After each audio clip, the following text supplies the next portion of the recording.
if I wasn't here in the moment, if I was living in the past, reliving all the stuff that had happened to me previously, there's no way I could do what I'm doing now.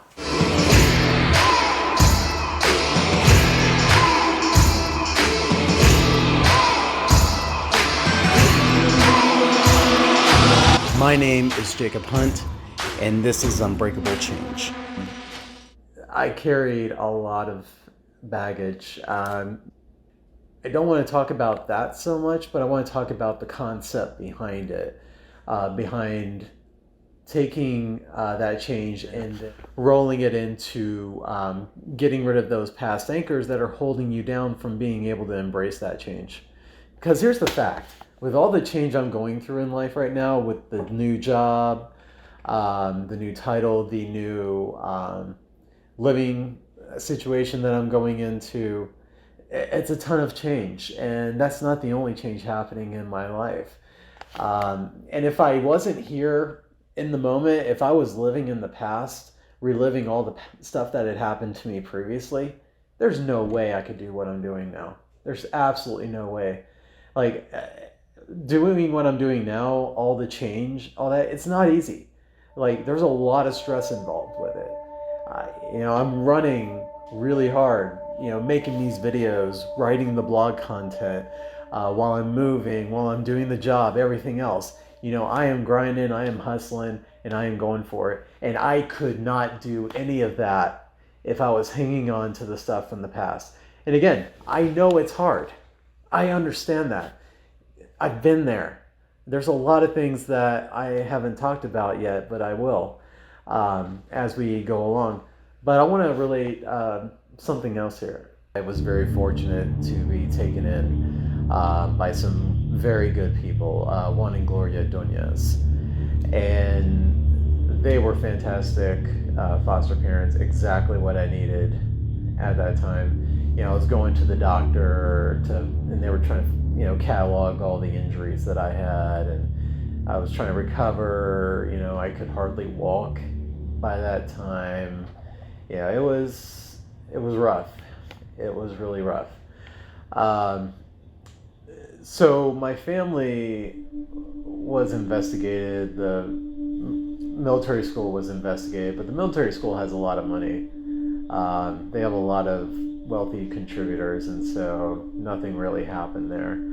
My parents, both of them, almost lost custody of me, and I would have become a ward of the state. But in the end, they decided to give me back to my mom. But let's be honest here, I was a wreck mentally. I was really messed up for the entire experience. I mentioned the nightmares I would have where I would just dream of them killing me in different ways. And so, that definitely continued and definitely led to me just being a complete basket case. And my mom's an awesome person. Please don't, judge her based off of, the things you've heard so far. There's a million good things about my mom, and she's one of the nicest people I could ever meet. We're terrific friends now. But, she didn't know how to handle that. And what parent really would? Very few do. But she didn't think she could handle me, handle the problems I had and all that. And I was sent to a work ranch in southern Utah called Turnabout Ranch. I won't say it was all bad, but it was definitely hard. I wasn't even allowed to go to school there. And you start off by living in a circle of rocks. And you're basically writing, and you're having to do a lot of hard physical labor. You're, later on after you get out of your circle of rocks, you're still having to, skin bark off of logs and make a fire using nothing but a stick, stuff like that. And it's really difficult. And I was there for, a while, for probably a good 5 months or so.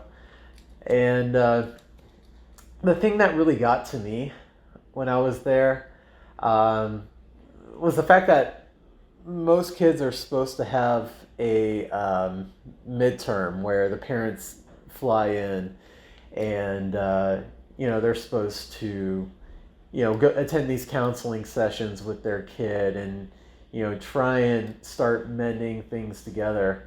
But, my parents didn't show up for, that. Also, then there was the graduation. Your parents are supposed to be sitting there proudly with you. I saw that happen with everybody that was there. They're talking about how awesome they are, all the things that they did when they, to accomplish graduating from the program, all that sort of stuff. And the parents are just so proud. I didn't have that either. And from there, I was shipped off to a boys' group home in northern Wyoming. So through this entire odyssey from about 15 to 17 going on 18, it was really hard, and I was basically living in northern Wyoming in a rural town based in Wyoming, the county seat. Everybody loves that. And there's hardly anybody there. You're just living in this rural area. And I had just finished my ninth grade, finally. In Wyoming, I finished ninth grade. But the problem was I was 17, about to turn 18. And they couldn't keep me there any longer. And so I had to come home. But I couldn't go home to my mom, not at that time. I was very fortunate. My grandma took me in and gave me at least something to start on, and allowed me to go get my GED. So I got my GED done 2 months after I had completed ninth grade. And then I got myself into community college here, and got my 2-year degree. And this is all over a course of a lot of years and a lot of pain and misery and self-study. But I got that done.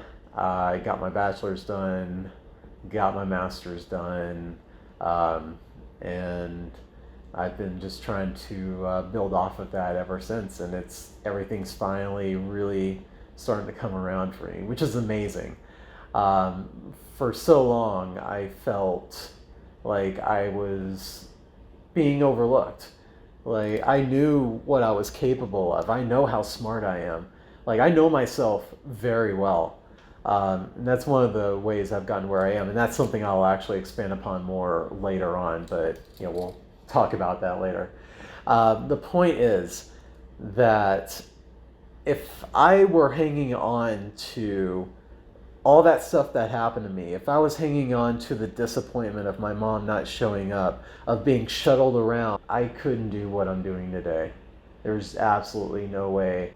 If you go into this life living, mentally living in the past, constantly spending your energy, reliving the events that you went through, as horrific as they may be, and I understand they may be quite horrific, but you're reliving those events every day in your head. I know you are. I did too. I had the nightmares. I had the sleepless nights. I had, experience of living in a hell where I had no escape. I understand. But it all comes back in the end to, what are we doing now for today? What are we doing for our future? So let me explain. If you are taking your mental energy that you need and you're just thinking about things in the past, first of all, you're burning a lot of energy. You're going to be so tired, right? I imagine a lot of you are really tired. You just don't have the energy to do hardly anything, right? And it's because you're living in your head all the time, just constantly burning up that energy. And it drags you down. It takes you down. And it prevents you from being in the moment. Because what are you doing while you're in that meeting? What are you doing while you're in that class, attending that lecture? Are you lost in your head? Maybe you're thinking about some stuff that happened a few years ago, right? Maybe somebody that seriously wronged you, and you can't get rid of it. It's just eating you alive. That's going to cause you to fail every time, because you need to be able to be there in the present. You need to be able to see exactly everything that's going on, whether you're in that class, whether you're in that meeting, whether you're just working on your project. Focus Focus is key. Focus is always key. And so you need to take all that energy that you're spending on the past and just say, let it go. Because here's the thing, and I know it sounds obvious, but you really have to make that conscious decision and believe it, that the past is done. You cannot change it, no matter what. There's a ton of things I wish I could change in my past. I wish I could go back and right all the wrongs that happened to me. I wish I could go back and change the things that I did wrong. But I can't. I just can't. I don't have that ability. But what I do have the ability to do is to live now and to build myself to have a better future. And that's what I'm doing right now. Ain't afraid to face the madness.